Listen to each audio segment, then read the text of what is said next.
Our speaker from Manhattan tonight is Frank S.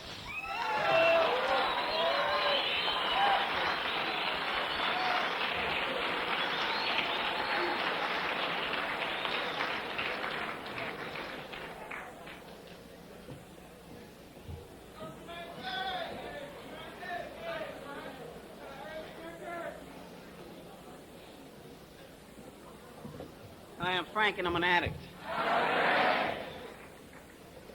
I hate when people come up and they say they're afraid. I've been afraid every day of my life. And I'm not afraid tonight, I'm intimidated. I have an overwhelming need to be loved. And there's a committee runs through my head, and it tells me that I won't be. So I kept my feet going anyway, and I'm here. And there's some things I want to talk about. I want to talk about dignity. I want to talk about pride. I want to talk about a different way of life. First time I tried to get clean, first time in my life was 1981. I didn't come because I wanted to get clean. I came because I needed to for my job. I was a New York City fireman, and I was a uniform, you know. It was empty. I was a uniform. And it was the only thing that I ever had in my life. I come from a history of sleeping on the floor for 10 years in my house because my parents didn't buy me a bed. And I wouldn't ask why. And I wouldn't complain. And that's my history. I've been doing hard drugs since I'm 10. I've been anorexic since I'm 12. I've been lonely as long as I can remember.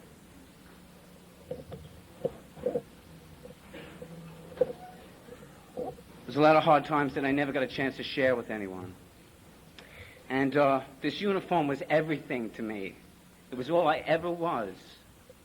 And I was afraid of losing it, so I tried to get clean. I went away for 8 weeks, a hospital and a rehab. I got back and I was in New York 25 minutes and I had another needle in my arm. There was no hope for me. There was no help for me. And I had to go to meetings. And I'll tell you what's so astounding about standing here. It's because the first meetings I went to in 1981, there were 20 people. And it was in a place called Queens. And they rotated on who spoke because there wasn't anybody that we could get to speak. And you'll recognize me. I was the guy that stood in the back, stoned out of his face, and at the end of the meeting shared. And in those days, they allowed me to share. And every meeting I cried and said, this is horror. But every meeting I came stoned. And it wasn't because I thought this program didn't work. It's obvious this program works. I mean, any schmuck sees that. Look around. But not for me. You know, not for me. Because I'm different. So I stuck around for 4 months. And there's some people here tonight that were there. And after 4 months of watching people get better, I couldn't deal with it. I couldn't deal with being around people that were different than me, that had hope and help in their life that I didn't. So I went out, and I went out with a vengeance. I love everyone who says they went on a mission. I was born on a mission. So I went out with a vengeance, and I made this pact with God, my newfound God, the one everybody talked about in the rooms. And I said, God, I'm going to go out, and I'm really going to push this drug thing, man. I'm really going to. I'm going to carry guns everywhere. I'm not going to give a shit about nobody. I'm going to do my damnedest. And if all this shit is true, then you'll put me back in the rooms next month.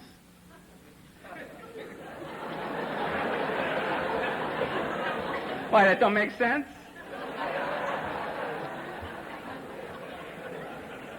And if it's not, let me die. You know, I've never been afraid of dying. Anybody here is afraid of dying, then I'm sorry. It's just not my background. Death wasn't the thing that got me. It was life that got me. I couldn't feel. I couldn't feel and live. I never felt good with drugs. I just didn't feel. And to me, you either felt bad or you didn't feel. That's what feeling good was. So I said, kill me. And I went out with a vengeance. And it lasted from October 1981 to April 1985. I was arrested 8 times.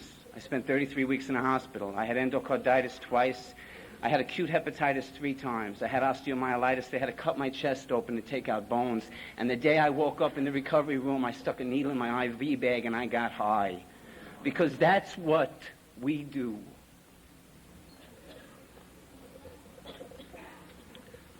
"1985 came, and I was forced to go back into a detox and a rehab to save my job again. And I saw a lot of people belonging to Narcotics Anonymous.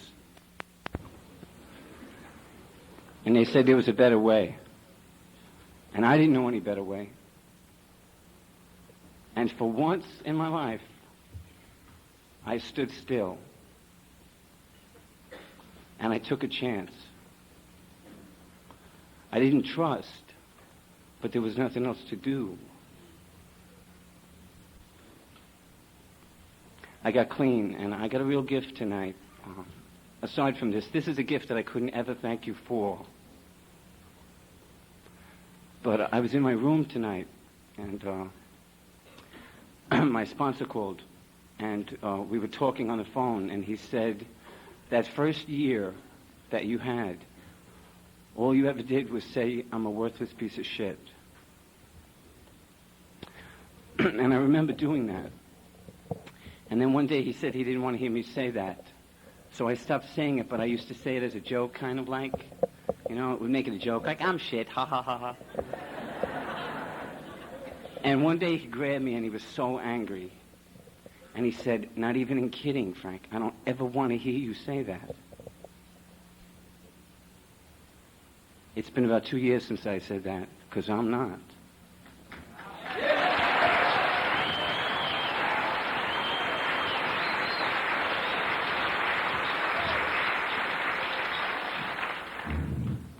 I started to find out what pride is. You know, I can walk tall. I mean, I'm not a big guy, but I can walk tall. See, I don't have to look at any sidewalks. I can stand as high as anyone.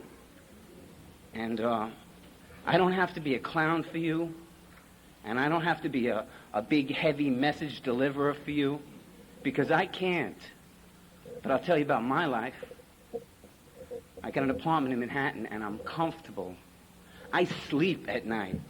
I got 7 sponsees, and 6 of them are here, and they all got a year and a half or better. And that means that it works. I got the same sponsor for 3 years, and this Wednesday is a celebration for my 3 years.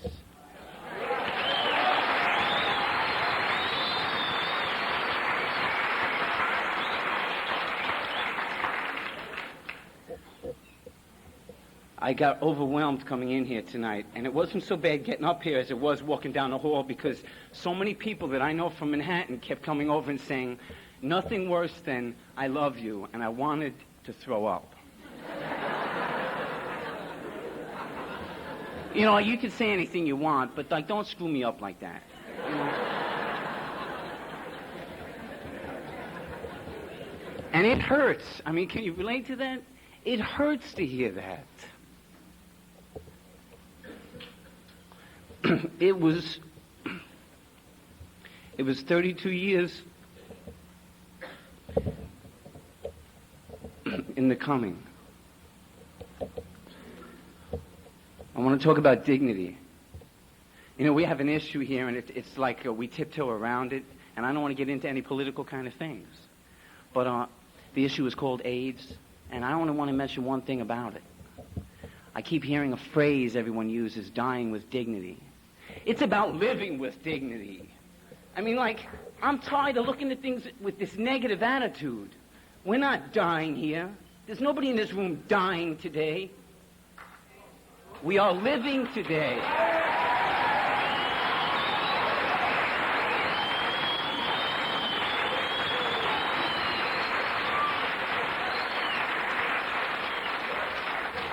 I'm tired of spending my life looking at what you do to me, looking at why you're screwing up my relationship, Looking at why my father was so screwed up that he sent the kid to a wooden floor for 10 years. That's not what I spend my time on today.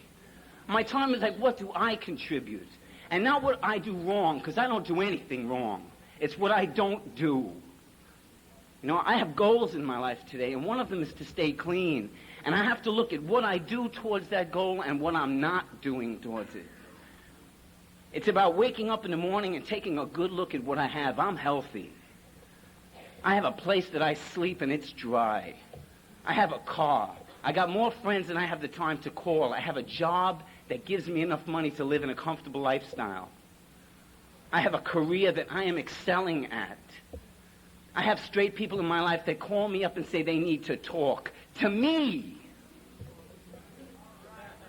I'm the guy that used to look at straight people and hate them for Christmas, hate them for those goddamn cars.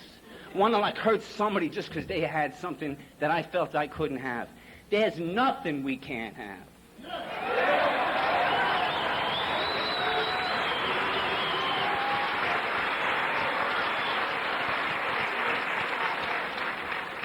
You know, I told one of my sponsees, we were having dinner, and I said, you know, it's strange. When I go to meetings, I don't look at women.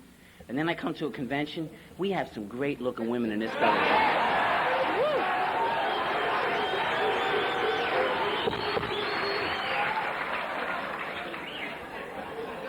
That's not to slight you guys. It's just, you know, you're all right. You're all right. I think of that meeting with 20 people, you know.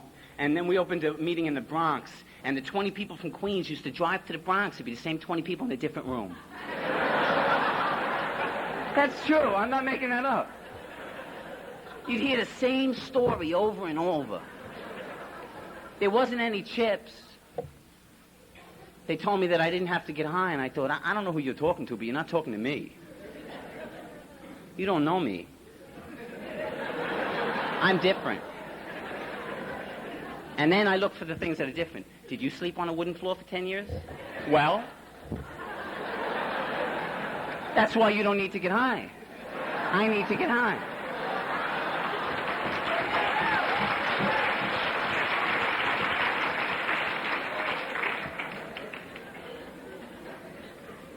I feel good. I feel real good. Do you know, I heard that there was 5,000 people registered, and I don't know if that's true. But God damn, have we come a long way from 20 people in Queens.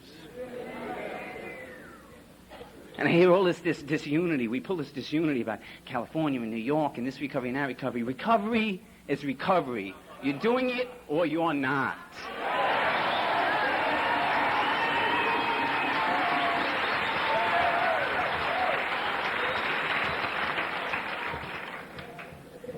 And from up here, it sure looks like you're doing it.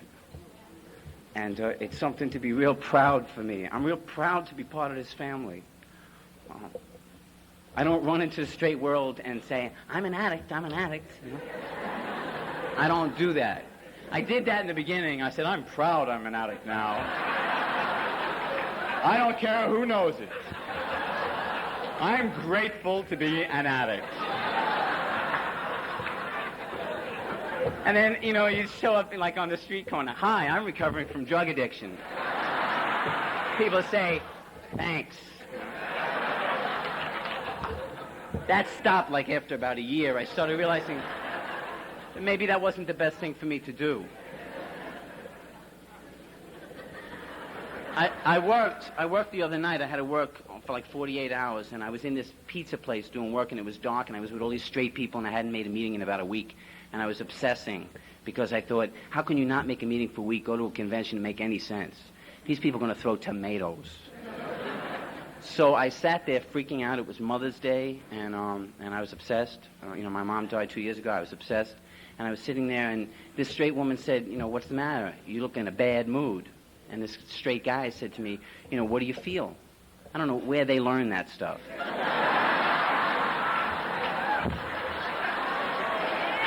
Right? I was absent that day, you know. They had a class in the basement, and they didn't tell me where it was.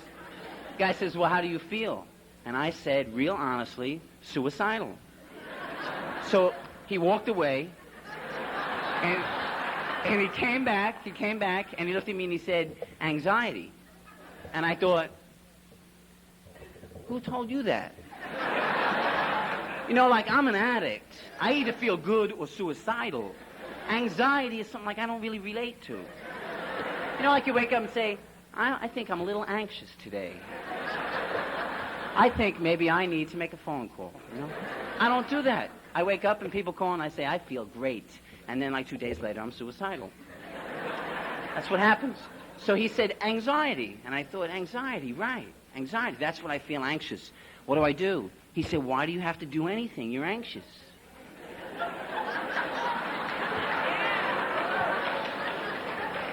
You ever notice how many of us use the third step like a fix?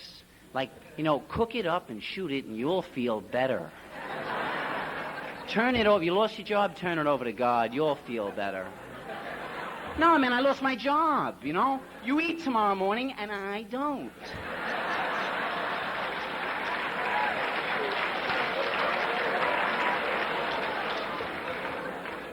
I think we get caught up in this thing of, like, feeling better, this self-obsession with, I feel, you know, everybody has to know, like, what I feel. I go to meetings to share what I feel so that it doesn't sicken me inside. But I live my life, and part of living life is with changes and feelings. And they don't have to be changed, and they don't have to be thrown away, and they don't have to be denied. I felt incapable of carrying a message tonight, and that's the way I feel. And you don't have to tell me it's not real, because I know that. But it's the way I feel. And I'm entitled. And I'm trying to work on accepting that. I'm trying to work on accepting that all the good things in life, they're waiting for me. Because there isn't anything in life that I don't deserve. You know, it's sad when a child is afraid of the dark. It's a waste when a man is afraid of the light.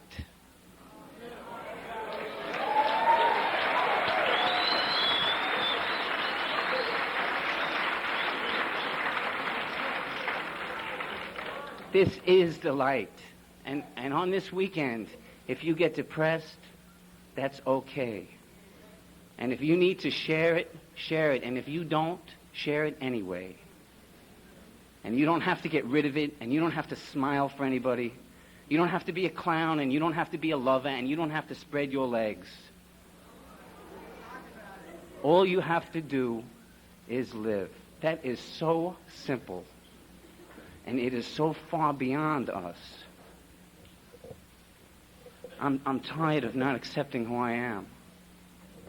I'm tired of trying to be somebody that you want. I'm tired of having you accept me when I can't accept me. Because if I can't accept me, nobody can. It's about enjoying it here, because there is no here over there. It's about learning to love myself before I ever look at anyone else and say, I love you. Because if I don't love me, I can't see loving you. I can't see being in a relationship and knowing you love me and abusing the thing that you love. I can't see that. And I'll tell you, I'm lonely, you know. And anybody in Manhattan that knows that I share, I am. I have been every day of my life. And that doesn't mean I'm not alone. I haven't been alone since I got into this fellowship, but that doesn't change loneliness. And a friend of mine said, well, if you had enough faith, you wouldn't need a woman in your life.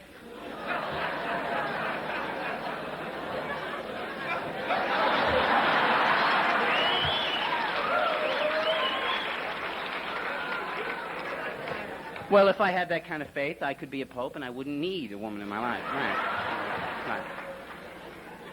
The point is that everyone in my life has God in them, and God exhibits himself to me through people. And there's a place in Frank's life for God as he expresses himself in a relationship. But not now. And I wish it was. I wish to God it was. But it's not. And I have some wonderful things that, like, I can't even express, and that straight people would never understand. I wake up and it's sunny out. I never noticed that. My God, how did I get here, you know? I should be in a vacant building on Clinton Street. I should be looking for a fast road going nowhere. And I'm on a slow path going to eternity, you know?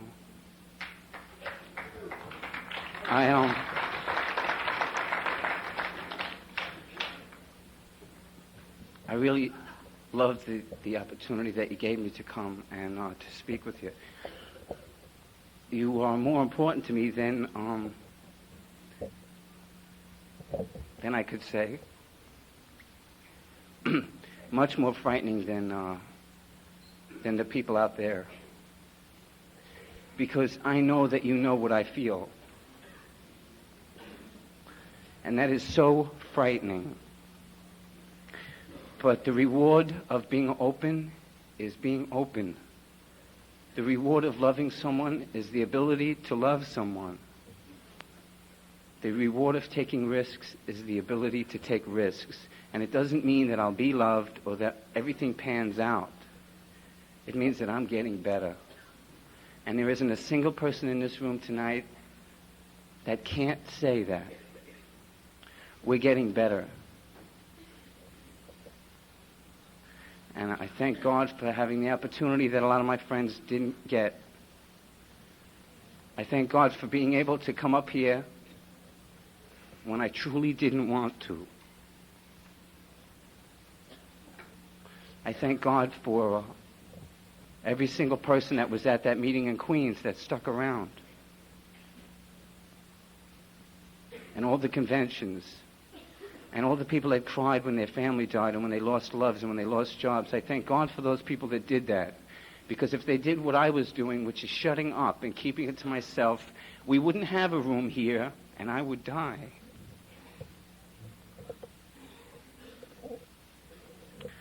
I love you all. And I wish you nothing but joyous days and all that you deserve in life. Thank you.